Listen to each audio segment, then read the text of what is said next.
Christopher, Chris, it is a pleasure to talk to you about this beautiful film. Thank you for that. Let me start by saying this is your second film. In theory, we can say Mexican, right? Because of the strong cultural component that the film has, or at least in terms of where the story is located. Although it explores so many universal themes, and that's the fascinating thing about cinema. So, was it a coincidence? I would like to know how it happened for a person that has traveled the world and has lived in many places.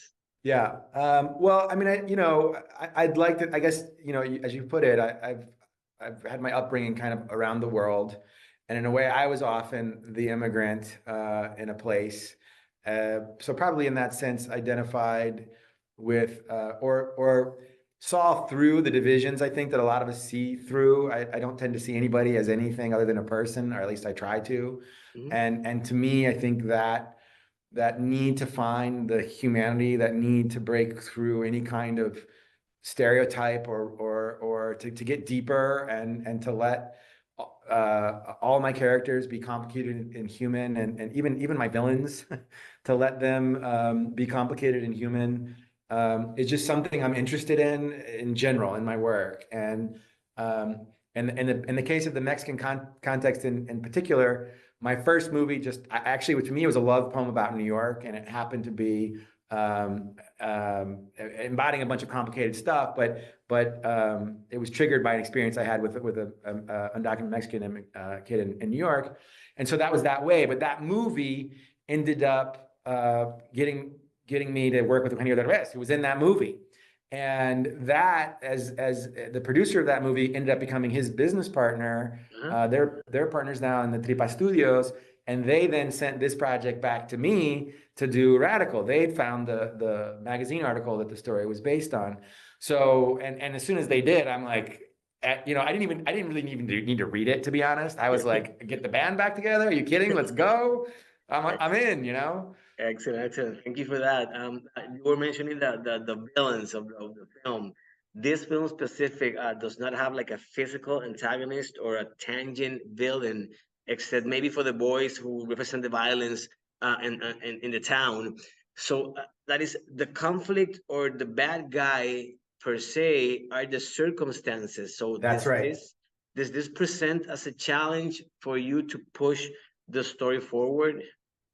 It's about the most difficult thing you can do. I mean, rule number one is have a specific, concrete antagonist. Mhm. And I absolutely thought that the specific, concrete antagonist was the circumstances, which is a non-specific thing, because there are so many things. So the job of actually creating the movie, of crafting those circumstances, building a world that was itself holding them back, building a world that was itself without possibility, without opportunity, without hope of desviando, no? Like that was going to be the challenge, and embodying that with antagonism was the work, and I'm really pleased that you saw that, because that was the intent. That was awesome.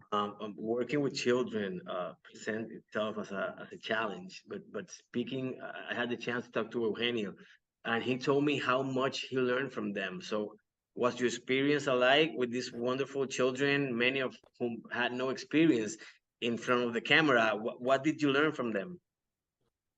Well, this is the first movie I've really made since being a father, and I think the thing that I learned most deeply was watching the story that we were telling of this radical change in education coming about because a teacher decides to value the kids as independent thinkers, removing his own authority. Hey, let's learn this together. What do you think? I don't know. What do you think?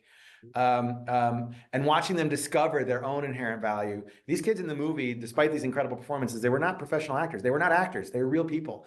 And watching them discover their own inherent value as actors, working with mega star Eugenio Derbez, life imitating art, imitating life, was incredible. It was the experience of a lifetime.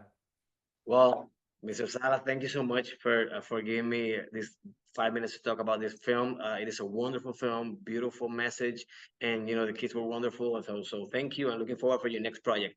Gracias desde Puerto Rico, un fuerte abrazo. Mil gracias. De nada, muchas gracias a usted.